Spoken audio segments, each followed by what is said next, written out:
This is a News 3 Now special report. Thanks for watching this Channel 3000 special report. Dane County health officials reported the county's first coronavirus-related death this morning.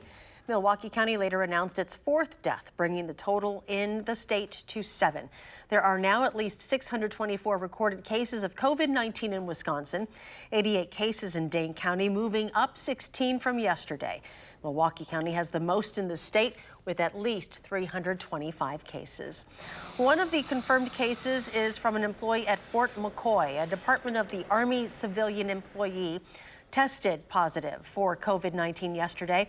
According to Army officials, the employee is currently in isolation following medical guidance at their residence. There are now more than 60,000 cases of coronavirus in the U.S. More than 800 people have died. New York accounts for more than half of those cases, most of them in the city. Military personnel loaded supplies onto the U.S. Comfort Hospital ship. It is getting ready to deploy to New York. In New Orleans, more than half of the EMS staff may have been exposed to COVID-19, but only those who are symptomatic have been sent home.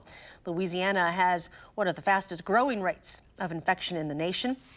Around the country, retired doctors and nurses are answering the call for help. Respiratory therapist Michelle Petticone left her practice 2 years ago to teach, but is now returning to the front lines. Seeing how desperate the patients are and how desperate my coworkers are, there's no way I could just sit home and read their stories and not do something about it. Along with the growing crisis, there is also a growing number of recovered patients.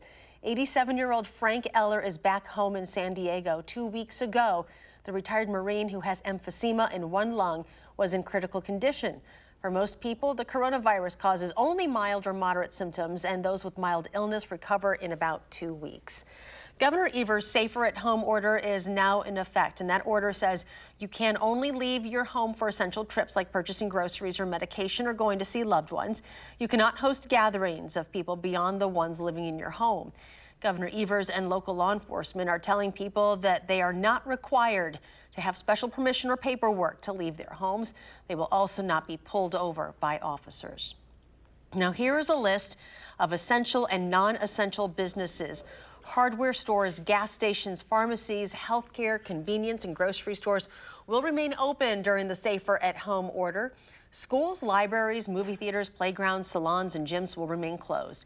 And we have this complete list posted on channel3000.com. Election officials announced today that online voter registration is reopening until March 30th to allow people to register to vote and request an absentee ballot ahead of the election on April 7th.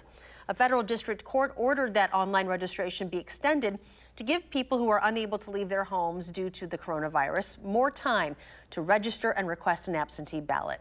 The extension exclusively applies to the April 7th spring election and presidential primary. The deadline to request an absentee ballot is April 2nd. Meanwhile, the city of Green Bay filed a federal lawsuit seeking to cancel in-person voting. River Falls officials are questioning how they can run the election when Governor Evers has issued a stay-at-home order. But the legislature's Republican leaders say they are backing Evers' decision to keep the election on track. The election features a Supreme Court race and hundreds of local races in addition to the presidential primary. And this just in, the Edgewater Hotel in downtown Madison is laying off 202 employees. The Edgewater notified Wisconsin Workforce Development that the mass layoff and reduction in hours are expected to be temporary. It goes on to say it is unknown when staff will be back. Employees were laid off on March 18th. The Senate is expected to approve a more than $2 trillion stimulus package today. The bill includes a cash payment of up to $1,200 for most working Americans and $500 for children. It also expands unemployment insurance for an additional 13 weeks and boosts the benefits by $600 for up to 4 months.